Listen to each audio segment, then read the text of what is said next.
El sol de la tarde de 1991 caía a plomo sobre las calles sin pavimentar de Ecatepec, en el Estado de México. El calor reverberaba en el concreto del pequeño patio de la familia Herrera, haciendo bailar el aire sobre las macetas de bugambillas que Elena, la madre de Malik, cuidaba con esmero. Dentro de la casa, el zumbido de un ventilador luchaba contra la canícula, mientras un dulce aroma a arroz con leche comenzaba a impregnar la cocina. Malik, de apenas 5 años, estaba completamente absorto en su propio universo. Sentado en el suelo polvoriento, sus pequeños soldaditos de plástico libraban una batalla épica contra un ejército de hormigas. Llevaba puesta su camiseta de rayas favorita y unos zapatitos de lona azul que su madre le había comprado en el mercado de San Pablito la semana anterior. Recordando una advertencia de su propia madre, Elena había tomado un bolígrafo y, con una caligrafía cuidadosa, había escrito el nombre completo de su hijo en la lengüeta interior de cada zapato: Malik Herrera García. Era una tarde de sábado como cualquier otra. Javier, su esposo, estaba en el taller mecánico, doblando turno para juntar un poco más de dinero para la despensa. Elena lo extrañaba, pero se sentía tranquila. Malik jugaba seguro en el patio, a la vista de la ventana de la cocina. De vez en cuando, ella se asomaba para verlo.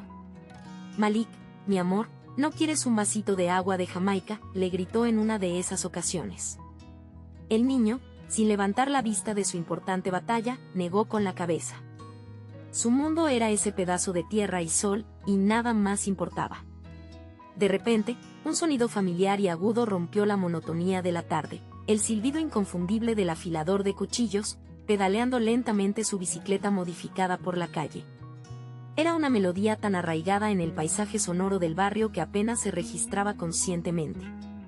Elena se alejó de la ventana para mover el arroz con leche, que amenazaba con pegarse al fondo de la olla. Justo en ese instante sonó el teléfono. Era su hermana, Inés, hablando de los preparativos para el cumpleaños de la abuela. La conversación se alargó, entre risas y chismes familiares. No fueron más de 10 minutos, un parpadeo en la vida de un adulto. Cuando Elena colgó, una sonrisa todavía dibujada en su rostro, se asomó de nuevo a la ventana. El corazón se le detuvo. El patio estaba vacío. Los soldaditos de plástico yacían abandonados, como si sus tropas hubieran sido aniquiladas en un instante. Un pequeño cartón de jugo estaba volcado, una mancha oscura y pegajosa expandiéndose sobre el cemento. Pero lo que heló la sangre de Elena fue el zaguán de metal. La pesada puerta que siempre se aseguraba de cerrar con el pasador, estaba entreabierta. Un pequeño espacio, suficiente para que un niño curioso se deslizara hacia el mundo exterior. Malik, su voz sonó calmada al principio, casi como un juego. «Mi niño, ya, sal de donde estés». El silencio fue su única respuesta. El dulce olor del postre ahora le revolvía el estómago. Salió corriendo al patio, el calor golpeándola en la cara. La calle estaba desierta, el afilador ya se había ido. Vio a doña Carmen, su vecina de enfrente, barriendo la banqueta. «Carmen, ¿no ha visto a Malik?», preguntó, un temblor naciendo en su voz. La mujer mayor negó con la cabeza. «No, mija, tiene rato que no lo oigo jugar». La calma se rompió. El miedo, frío y afilado, se apoderó de ella. «Malik», gritó, esta vez con toda la fuerza de sus pulmones, un sonido que mezclaba desesperación y terror. Corrió por la calle, mirando en cada rincón, debajo de cada coche estacionado, su llamado cada vez más roto. El sol comenzaba a descender, pintando el cielo de tonos anaranjados y morados, y las sombras se alargaban sobre el asfalto como dedos oscuros y amenazantes. La tarde tranquila se había transformado en el inicio de una pesadilla interminable. El grito de Elena, crudo y desgarrado, fue el primer presagio que rompió la monotonía de la tarde en la colonia. Las puertas de las casas vecinas se abrieron una tras otra, rostros curiosos asomándose para ver el origen del alboroto. Doña Carmen, la vecina de al lado, una mujer robusta de mandil floreado, fue la primera en salir. Vio a Elena correr calle abajo, con el cabello suelto y la mirada perdida, gritando el nombre de Malik hasta quedarse sin aire. «¿Qué pasa, Elena?». «¿Qué tienes?», preguntó, alcanzándola y sujetándola por el brazo para detener su carrera sin rumbo. Las palabras de Elena eran un torbellino de pánico. Malik. No está, Carmen. Estaba en el patio y ahora no está. La noticia se esparció como pólvora. En minutos, un pequeño grupo de vecinos se había congregado, sus rostros reflejando una mezcla de preocupación y desconcierto. Alguien corrió a llamar por teléfono a Javier, el esposo de Elena, a la vulcanizadora donde trabajaba hasta tarde los sábados. Javier llegó 20 minutos después, su viejo Datsun levantando una nube de polvo al frenar bruscamente frente a la casa. Bajó del auto con el rostro pálido y las manos cubiertas de grasa. Al ver a Elena, sostenida por dos vecinas y temblando incontrolablemente, su corazón se hundió. ¿Dónde está?, fue lo único que pudo decir, su voz un susurro ronco. Entró a la casa, recorrió el patio vacío y luego el cuarto de Malik, como si esperara encontrarlo escondido debajo de la cama. El silencio de la habitación, con los cochecitos de plástico aún en el suelo, era una bofetada. La primera patrulla de la policía municipal llegó casi una hora después. Dos oficiales bajaron con parsimonia, sus uniformes impecables contrastando con el caos emocional que los rodeaba. Uno de ellos, mayor y con un bigote espeso, sacó una libreta. Sus preguntas eran metódicas, frías. ¿A qué hora lo vio por última vez, señora? ¿Tenían problemas con alguien? ¿El niño acostumbra a salirse solo? Cada pregunta se sentía como una aguja en la piel de Elena, quien apenas podía hilar frases coherentes, repitiendo una y otra vez que la puerta siempre estaba cerrada, que ella solo se había ausentado 10 minutos. Javier, tratando de mantener la compostura, lidiaba con el otro oficial, un joven que parecía más interesado en calmar a los vecinos curiosos. La frustración crecía en su pecho. ¿No van a buscar? Puede estar herido, puede estar en cualquier lado, espetó Javier, su voz temblando de impotencia. El oficial mayor lo miró por encima de sus gafas. Primero hay que seguir el protocolo, señor. Seguramente apareció en casa de un amiguito. Son cosas que pasan. Pero la noche cayó sobre Ecatepec, una oscuridad densa y pesada que parecía tragarse toda esperanza. Los vecinos, con lámparas de mano y el corazón en un puño, peinaron las calles aledañas, el baldío al final de la cuadra y el pequeño canal de aguas negras. Llamaban a Malik, sus voces uniéndose en un coro desesperado que se perdía en el viento. No hubo respuesta. La policía se retiró prometiendo estar alerta. Al filo de la medianoche, Javier y Elena estaban solos de nuevo, sentados en el silencio de su sala. La casa, que horas antes era un hogar lleno de risas infantiles, se había convertido en una tumba de recuerdos. Javier abrazó a Elena, cuyo llanto silencioso sacudía todo su cuerpo. Afuera, la calle estaba vacía, y el misterio de la puerta entreabierta comenzaba a echar sus heladas raíces en sus vidas. Los días que siguieron a la desaparición de Malik se fundieron en una neblina gris y densa, tan sofocante como el polvo que se levantaba en las calles sin pavimentar de Ecatepec. La casa, antes llena de las risas y los correteos de un niño, se había convertido en un mausoleo silencioso. El silencio no era paz, era un ente pesado que se sentaba en la mesa del comedor, se acostaba en la cama vacía de Malik y observaba a Elena y a Javier desde cada rincón. Elena apenas se movía. Pasaba horas sentada en el sofá, con la mirada perdida en el patio, como si con la fuerza de su voluntad pudiera rebobinar el tiempo y volver a esos 10 minutos fatídicos. Javier, por su parte, era un torbellino de energía inútil. Caminaba de un lado a otro, apretando los puños, el rostro contraído por una mezcla de furia y desesperación. Entre ellos, las palabras se habían vuelto peligrosas. Cada frase era una posible acusación.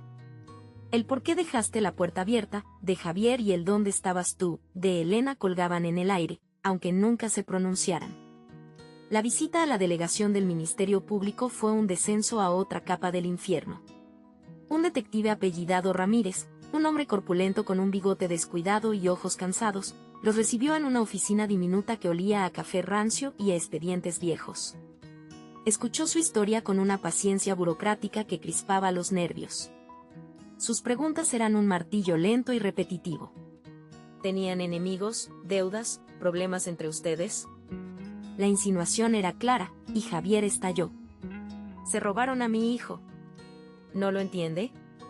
Busquen en la calle, no en mi casa, gritó, golpeando el escritorio metálico. Elena solo lloraba en silencio, cada pregunta una nueva capa de culpa sobre sus hombros. Salieron de allí más rotos que cuando entraron, despojados de cualquier esperanza en la autoridad. Sentados en una banca de concreto afuera, bajo un sol plomizo, el mundo parecía seguir su curso con una indiferencia cruel. Fue entonces cuando un joven se les acercó. Era delgado, con gafas de pasta y una libreta en la mano. Señora Herrera, dijo con una voz suave, respetuosa. Soy Ricardo Méndez, del periódico La Voz del Valle. Sé que no es un buen momento, pero quiero ayudar. La policía a veces no es suficiente. Por primera vez en días, alguien los miró sin juicio, solo con compasión. Ricardo les hizo preguntas diferentes, cómo era Malik, qué le gustaba, cuál era su canción favorita. Les devolvió, por un instante, la imagen de su hijo como una persona, no como un expediente. Fue Ricardo quien le sugirió la idea de los carteles. La gente olvida rápido. Tenemos que ponerle un rostro a su búsqueda, les dijo. Esa misma tarde, con el poco dinero que tenían, mandaron a imprimir cientos de hojas con la foto de Malik. Era una foto de su último cumpleaños. Sonreía con la boca llena de pastel, los ojos brillantes y llenos de vida. La primera vez que Elena pegó uno de esos carteles en un poste de teléfono, sus manos temblaban tanto que casi lo rompe. Ver el rostro sonriente de su hijo, expuesto a la intemperie, fue como una puñalada. Pero mientras ella y Javier avanzaban por las calles, pegando cartel tras cartel, un nuevo sentimiento comenzó a arraigarse bajo el dolor, la determinación. No estaban esperando en silencio. Estaban luchando. Esa noche, la casa seguía vacía, pero las pilas de carteles en la mesa eran un testamento de su promesa, no iban a rendirse. Las primeras semanas después de pegar los carteles fueron una sinfonía de esperanza y crueldad orquestada por el timbre del teléfono. Cada llamada era una sacudida eléctrica, un respiro ahogado antes de contestar. La mayoría eran voces amables, gente del barrio que juraba haber visto a un niño parecido en el mercado de la colonia, en el paradero del metro o subiendo a una combi. Javier, con el rostro demacrado y los ojos inyectados en sangre, anotaba cada detalle en una libreta, aferrándose a cada palabra como si fuera un salvavidas. Salía disparado en su viejo Tsuru, quemando gasolina que no tenían, solo para regresar horas después, con los hombros más caídos y el silencio más pesado. Elena, en cambio, desarrollaba una coraza. El dolor la estaba afilando, volviéndola desconfiada. Aprendió a identificar el tono de los bromistas, de los adolescentes que se reían al otro lado de la línea, o peor aún, de los que pedían dinero a cambio de información falsa. Una noche, una voz rasposa le dijo, si quiere volver a ver a su niño, deje 5,000 pesos en una bolsa debajo del puente de la vía Morelos. El corazón le dio un vuelco, pero la voz de su instinto fue más fuerte. Eres un miserable, siseó antes de colgar, temblando de rabia y no de miedo. La tensión entre ellos crecía con cada día que pasaba. El pequeño taller de sastrería de Javier estaba cerrado. Las cuentas se acumulaban en la mesa de la cocina, junto a la libreta de pistas inútiles. Tenemos que ser realistas, Elena, dijo Javier una tarde, sin atreverse a mirarla. El dinero se acaba. Quizá debería abrir el taller un par de horas. Abrir el taller, replicó Elena, su voz cargada de una incredulidad helada. ¿Cómo puedes pensar en coser dobladillos cuando Malik está ahí fuera? Cada llamada que perdamos podría ser la que importa. Y cada viaje en falso nos hunde más, estalló Javier, golpeando la mesa. Fui hasta Chiconautla porque alguien dijo que vio a un niño vendiendo chicles. ¿Y sabes qué? No era él. Nunca es él. Estoy cansado, Elena. Estoy desesperado. Fue en medio de esa atmósfera asfixiante que apareció Ricardo Méndez, el periodista. No llamó, simplemente se presentó en la puerta con 2 bolsas de pan dulce y un termo de café de olla. No hizo preguntas. Se sentó con ellos en la cocina, escuchando el silencio. Su presencia era un ancla en medio de la tormenta. La policía no hará nada más, dijo finalmente, con una calma que contrastaba con el caos interno de la casa. Están esperando que el caso se enfríe. Pero nosotros no lo haremos. Ricardo les propuso un sistema, él ayudaría a filtrar las llamadas. Les dio un número de teléfono de la redacción para que lo añadieran a los carteles nuevos. Así podemos descartar a los imbéciles y ustedes se concentran en lo que podría ser real. Por primera vez en días, Elena sintió una punzada de alivio, una gratitud inmensa hacia ese joven que se había convertido en su único aliado. Javier asintió, derrotado pero agradecido.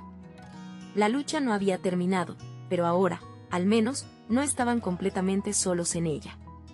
La esperanza era una llama diminuta y parpadeante, pero gracias a Ricardo, se negaba a extinguirse. El otoño había descendido sobre Ecatepec sin piedad, barriendo el calor del verano con vientos fríos que levantaban nubes de polvo gris. Dentro de la casa de los Herrera, el frío era más profundo, un hielo que se había instalado en los huesos. Habían pasado 6 meses. 6 meses de una rutina macabra que había suplantado la vida. La búsqueda se había convertido en un trabajo sombrío. Ricardo había creado un sistema eficiente. Él recibía las llamadas, descartaba a los crueles y a los locos, y solo pasaba las que tenían un mínimo de credibilidad. Pero la credibilidad nunca se convertía en certeza. La esperanza se había transformado en un músculo cansado, adolorido de tanto flexionarse para nada. Javier había vuelto a su taller mecánico, pero era un autómata.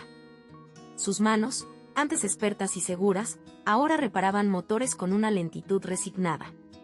El ruido de las herramientas ya no le traía satisfacción, solo un eco de la vida que se le había escapado.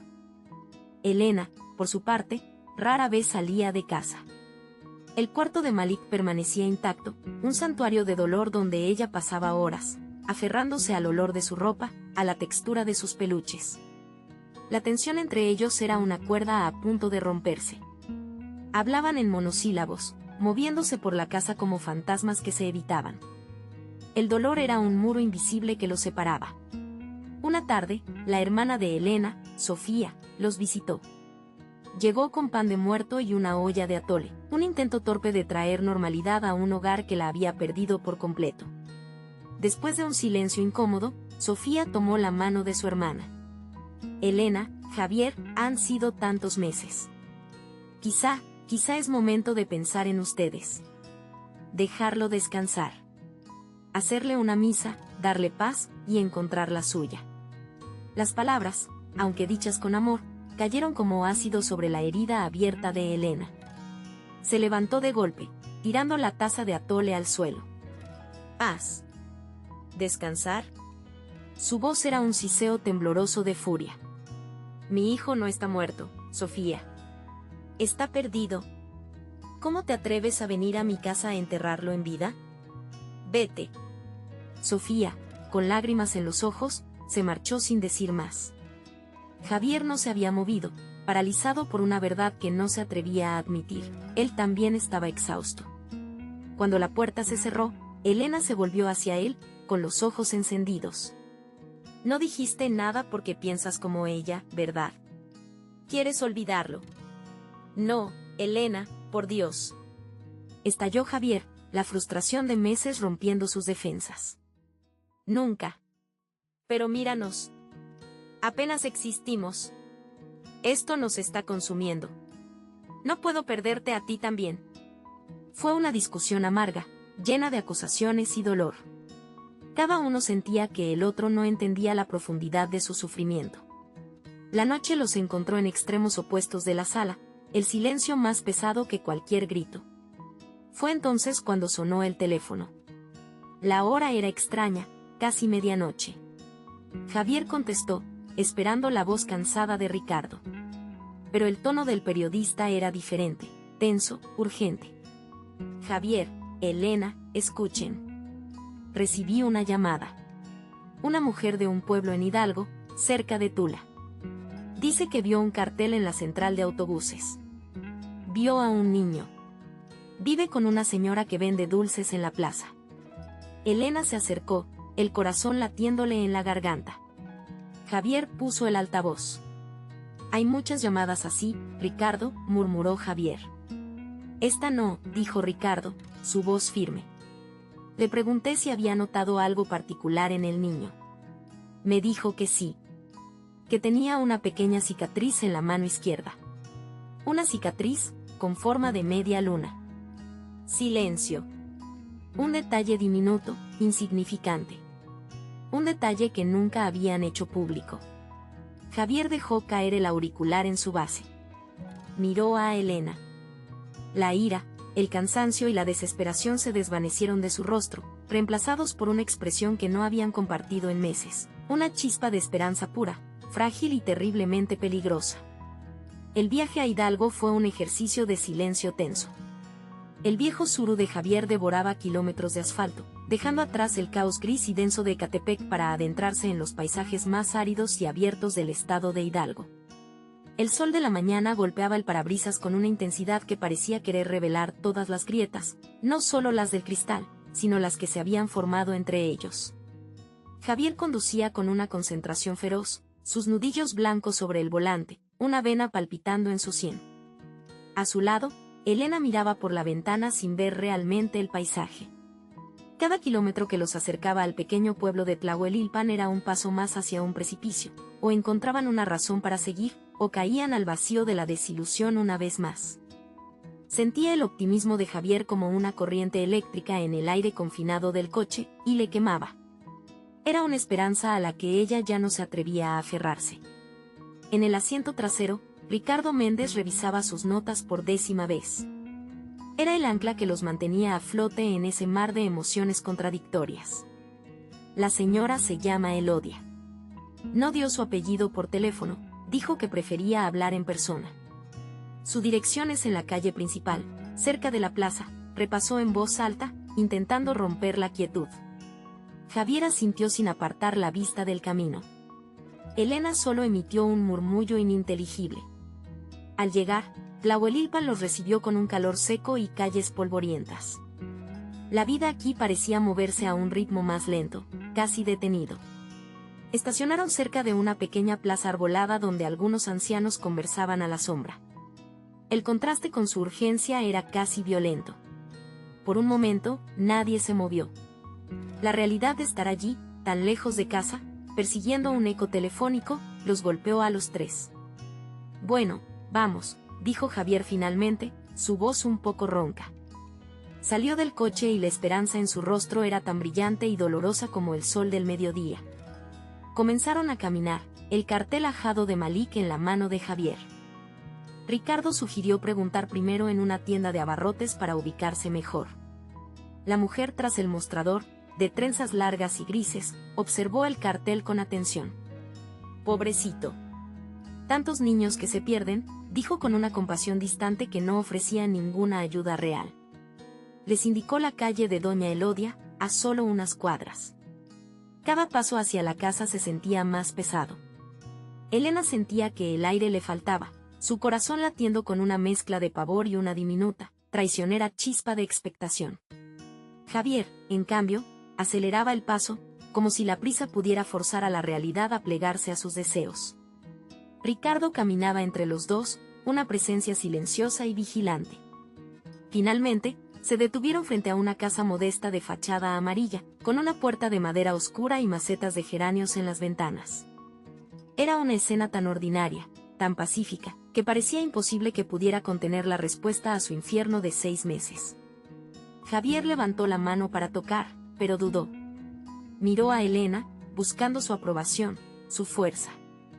Ella asintió lentamente, sus ojos llenos de una tormenta de emociones que no podía nombrar. Tomando una profunda bocanada del aire caliente y polvoriento, Javier golpeó la puerta. El sonido resonó en el silencio de la calle, seco y definitivo. 3 golpes que podrían cambiarlo todo. 18 años después, el dolor no había desaparecido, simplemente había cambiado de forma. Ya no era una herida abierta y punzante, sino una cicatriz profunda que tiraba de la piel con cada recuerdo. Elena y Javier seguían viviendo en la misma casa de Ecatepec, un mausoleo silencioso de lo que una vez fue. El patio, antes lleno de risas, ahora solo albergaba macetas con plantas que Elena cuidaba con una devoción casi fúnebre. Javier se había vuelto un hombre callado, sus hombros permanentemente encorvados por un peso invisible. Habían sobrevivido juntos, pero la alegría se había marchado con Malik. La llamada llegó una tarde gris de martes. Era Ricardo Méndez. Su voz, ahora más grave y curtida por los años, sonaba extrañamente solemne. No hubo preámbulos. Lo encontramos, dijo, y el mundo de Elena se detuvo. Pero el tono de Ricardo no era de celebración. No a él, Elena. Algo suyo. Tienen que venir a Atizapán. Un hombre hizo una confesión en su lecho de muerte. El viaje fue un borrón de ansiedad y pavor. Javier conducía con una rigidez que no había mostrado en años, sus nudillos blancos sobre el volante. No hablaron. ¿Qué podían decirse que no se hubieran gritado en silencio durante casi 2 décadas? Ricardo los esperaba junto a una cinta policial amarilla que acordonaba un terreno baldío, cubierto de hierba seca y chatarra. En el centro, como el esqueleto de una bestia extinta, se encontraba el chasis oxidado de un viejo camión de carga. Varios agentes de la policía judicial los observaban con una mezcla de profesionalismo y compasión. El hombre se llamaba Ismael, explicó Ricardo, guiándolos hacia el vehículo. Era el conductor. Murió ayer. Le confesó a su hija que el día que Malik desapareció, él estaba haciendo una entrega cerca de su casa. Vio a Malik en el patio, la puerta estaba abierta. Dijo que se sintió solo, que fue un impulso estúpido y terrible. Lo subió al camión y se lo llevó. Elena sintió que le faltaba el aire. Javier se apoyó en ella, su cuerpo temblando. Lo crió como suyo por 3 años, en un pueblo de Veracruz, continuó Ricardo, su voz quebrándose ligeramente. El niño Malik murió en un accidente. Se cayó a un río. Ismael nunca se recuperó de la culpa. Volvió, abandonó el camión aquí y vivió atormentado desde entonces. Antes de morir, le dijo a su hija dónde encontrar esto. Un perito se acercó y les tendió una bolsa de evidencia transparente. Dentro, cubiertos de tierra y descoloridos por el tiempo, estaban un par de pequeños zapatos de lona. Eran los que Malik llevaba puestos el día que desapareció. Elena los reconoció al instante, el pequeño dibujo de un cohete que ella misma había pintado en un costado para diferenciar el zapato derecho del izquierdo. Javier soltó un sollozo ahogado, un sonido gutural que llevaba 18 años contenido. Elena tomó la bolsa con manos temblorosas y la apretó contra su pecho, cerrando los ojos. No era el reencuentro que habían soñado, ni la justicia que habían exigido. Era algo mucho más crudo y definitivo, una verdad. Bajo el cielo plomizo de Atizapán, junto a los restos de un camión oxidado, Elena y Javier por fin pudieron llorar juntos, no por la incertidumbre, sino por la pérdida. La búsqueda había terminado. El largo y tortuoso camino de regreso a casa, el verdadero duelo, apenas comenzaba. Pero ahora, por primera vez en 18 años, sabían en qué dirección caminar.